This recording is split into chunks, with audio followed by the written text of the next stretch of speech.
Versus BRS గా ఒక యుద్ధమే జరుగుతోంది. వేల్పూర్ మండల కేంద్రంలో ఎమ్మెల్యే ప్రశాంత్ రెడ్డి, మాజీ మంత్రి, బీఆర్ఎస్ పార్టీకి సంబంధించినటువంటి కీలకమైన వ్యక్తిగా ఉన్నటువంటి ప్రశాంత్ రెడ్డి ఇంటికి ముట్టడి కార్యక్రమానికి పిలిపించారు కాంగ్రెస్ నేతలు. సో కాంగ్రెస్ నేతలని అడ్డుకునేందుకు తరలివచ్చారు బీఆర్ఎస్ శ్రేణులు. ప్రస్తుతానికి బీఆర్ఎస్ కార్యకర్తలతో పోలీసులు వాగ్వాదానికి దిగారు.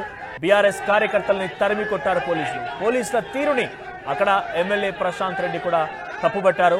సో బీఆర్ఎస్ వర్సెస్ కాంగ్రెస్ గా ఒక యుద్ధమే జరిగిందని చెప్పాలి. మీరు చూస్తున్న విజువల్స్ లో ఆ టీవీ స్క్రీన్ పైన బీఆర్ఎస్ వర్సెస్ కాంగ్రెస్ గా అక్కడ కార్యకర్తల మధ్య తోపులాట జరుగుతోంది. దీంతో పోలీసులు కూడా చాలా అగ్రెసివ్ గా రియాక్ట్ అయ్యారు. బీఆర్ఎస్ కార్యకర్తలు అక్కడి నుంచి పంపించే ప్రయత్నం చేశారు.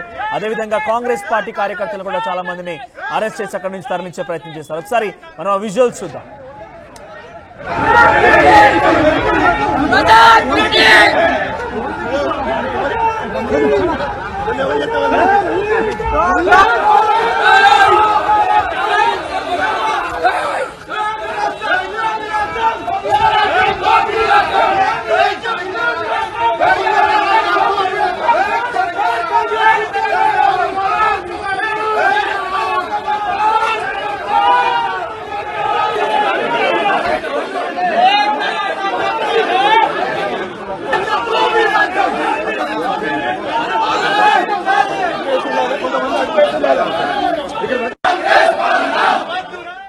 ఇది వేల్పూర్ మండలంలోని ప్రస్తుత పరిస్థితి. ఎమ్మెల్యే ప్రశాంత్ రెడ్డి ఇంటిని ముట్టడికి కార్యక్రమం పిలిపించారు కాంగ్రెస్ నేతలు.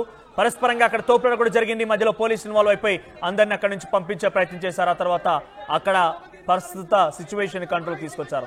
దీనికి సంబంధించి మరిన్ని అప్డేట్స్, అసలు ఏం జరిగింది, ప్రశాంత్ రెడ్డి ఇంటిని ముట్టడి గల పిలుపుడానికి కారణం ఏంటి, అక్కడ తాజా పరిస్థితి మా ప్రతినిధి గంగారెడ్డి అందిస్తారు. Gangareddy, over to you. Velpur మండల కేంద్రంలో మాజీ మంత్రి బాల్కొండ ఎమ్మెల్యే ప్రశాంత్ రెడ్డి ఇంటి వద్ద ఉన్నాం. ఇక్కడ బీఆర్ఎస్ కార్యకర్తలు అడ్డుకుంటున్న పరిస్థితి. మనతో మాట్లాడేందుకు బీఆర్ఎస్ పార్టీ నేతలు మేము శాంతియుతంగా ఎమ్మెల్యే గారి ఇంటి దగ్గర ఉంటా ఉంటే దౌర్జన్యంగా కాంగ్రెస్ పార్టీ వారు ఎమ్మెల్యే గారి ఇంటి దౌర్జన్యం వస్తే మేము ఇక్కడ ఉంటే అన్యాయంగా మమ్మల్ని ఇక్కడ ఆపుతా ఉన్నారు పోలీసు వాళ్ళు. ఖబర్దార్, కాంగ్రెస్ నాయకులు ఎవరైనా సరే ఎమ్మెల్యే గారి ఇంటి చుట్టూ వస్తే ఒక్కొక్కటి తాటా తీస్తామని చెప్పి హెచ్చరిస్తా ఉన్నాం. చెప్పండి, అసలు ఎందుకు మీరు ఈ పరిస్థితి వచ్చింది? మాకు పోలీసులు చెప్పినటువంటి ప్రకారంగా మేము ఎదుర్కొన్నాము.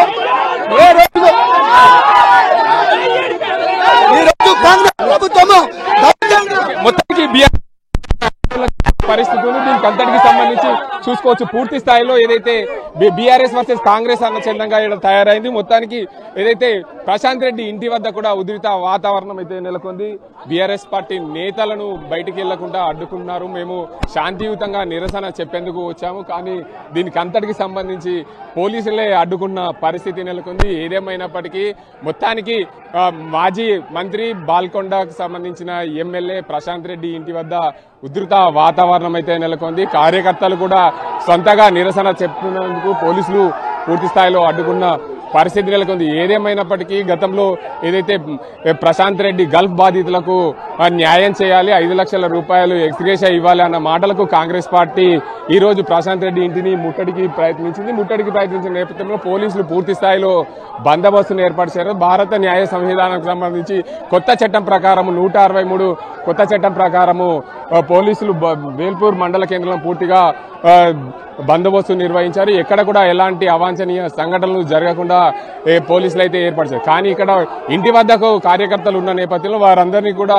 పూర్తిగా వారిస్తున్న పరిస్థితి అయితే నెలకొంది. కార్యకర్తలు మీరు ఇంట్లోకి వెళ్ళండి, బయటికి రావద్దని చెప్పి పోలీసులు అయితే అడ్డుకున్న పరిస్థితి. కానీ బీఆర్ఎస్ పార్టీ కార్యకర్తలు మాత్రం పూర్తిగా మేము మా మంత్రి గారు, మాజీ మంత్రి బాల్కొండ ఎమ్మెల్యే ప్రశాంత్ రెడ్డి గారి ఇంటి వద్ద కూడా మేము నిరసన తెలుపుతున్నాం. ఇక్కడ వచ్చి మేము ఇక్కడ ఇంటి వద్ద ఉన్నాం. కాంగ్రెస్ పార్టీ నేతలకు బంద్కు నిరసనగా వారికి ధీటుగా మేము సమాధానం ఇచ్చేందుకు మేము ఇంటి వద్ద గుమిగూడాం తప్ప మేము ఎవరికి అన్న నేపథ్యంలో పూర్తి స్థాయిలో హెల్ప్ లైన్ ఏర్పాటు చేయలేదన్న దానికి సంబంధించి పూర్తిగా బీఆర్ఎస్ పార్టీకి సంబంధించిన నేతలను, కాంగ్రెస్ పార్టీకి సంబంధించిన నేతలు మేము ఇళ్లను ముట్టడిస్తామనడం కరెక్ట్ కాదు.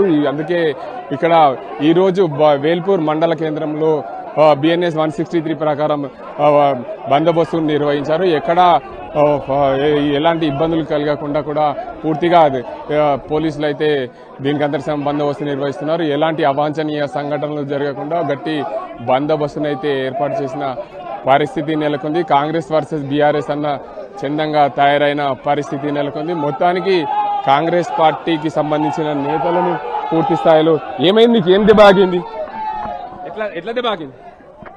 ఏంలా ప్రశాంత్ రెడ్డి మా నాయకుడు ఇంటి మీదకి కాంగ్రెస్ వాళ్ళు దాడికి వస్తే మేము అడ్డుకుంటున్నాం, ప్రొటెక్షన్ చేస్తున్నాం. పోలీసులు వచ్చి ఏం చెప్పిండ్రు, మేము వాళ్ళని దోలేసినాం, మీరు వెళ్ళిపోయినారు అన్నారు. మేము డిస్పాజ్ అయిపోయినాం, వెళ్ళిపోయిన తర్వాత మళ్ళా సెక్యూరిటీతో వచ్చి ఇక్కడ దాడి చేసిండ్రు. మేము వాళ్ళని ప్రతిదాడికి ప్రయత్నిస్తే ఇక్కడ మీరు చూడండి, ఇలా కెమెరామెన్ చూపియండి, ఈ కాలు పలిగిన దాకా కొడుతురు. భీమ్గాల్లో పర్టికులర్ గా ఇక్కడనే ప్రెస్ మిత్ ఉన్నాడు, అడగండి, మరి రమేష్ అన్నకు అడగండి. భీమ్గాల్లో కావాలని కొట్టిండు, కావాలని, మళ్ళా ఇప్పుడు కూడా కావాలని కొట్టిండు. కానీ అన్ని రోజులు సోమవారం ఉండే, అన్ని రోజులు మంగళవారం ఉండే, తింపి కొడితే అడ్రస్ లేకుండా కూడా పోతారు. మేము కూడా అన్నిటికీ తెగించే ఉన్నాం. Thank you. మొత్తానికి చూసుకోవచ్చు, ఏదైతే కాంగ్రెస్ కార్యకర్తలు మంత్రి, ఏదైతే మాజీ మంత్రి బాల్కొండ ఎమ్మెల్యే ప్రశాంత్ రెడ్డి ఇంటి వద్ద మేమందరం ఉన్నాం. కాంగ్రెస్ కార్యకర్తలందరం ఇక్కడ ఉన్నాం. మా ఇంటిని ప్రొటెక్ట్ చేసుకునేందుకు మేమందరం ఇక్కడ ఉన్నామని చెప్తున్నారు. ఏదేమైనా ఏదైతే గల్ బాధితుల సమస్య జరిగిన గొడవకు సంబంధించి రెండు పార్టీలు కూడా వేల్పూర్ కు ముట్టడికి రావడం, ప్రశాంత్ రెడ్డి ముట్టడిస్తామన్న నేపథ్యంలో బీఆర్ఎస్ పార్టీ కార్యకర్తలు ప్రశాంత్ రెడ్డి ఇంటి వద్ద గుమిగూడి వారికి సంబంధించి ఏదైతే ఆ ఇంటి వద్ద లోపల ఎలా కాంగ్రెస్ పార్టీ నేతలు మా ఇంటికి వస్తారు, ఎలా ముట్టడిస్తారు అనే నేపథ్యంలో వీరందరూ ఇక్కడ ఉన్న పరిస్థితి లేదు. వీరందరినీ కూడా చెల్లా చెదురు చేసేందుకు, వీరిని అందరినీ కూడా చెదరగొట్టేందుకు పోలీసులు అయితే ఇక్కడ ప్రయత్నాలు అయితే చేస్తున్న పరిస్థితి నెలకొంది.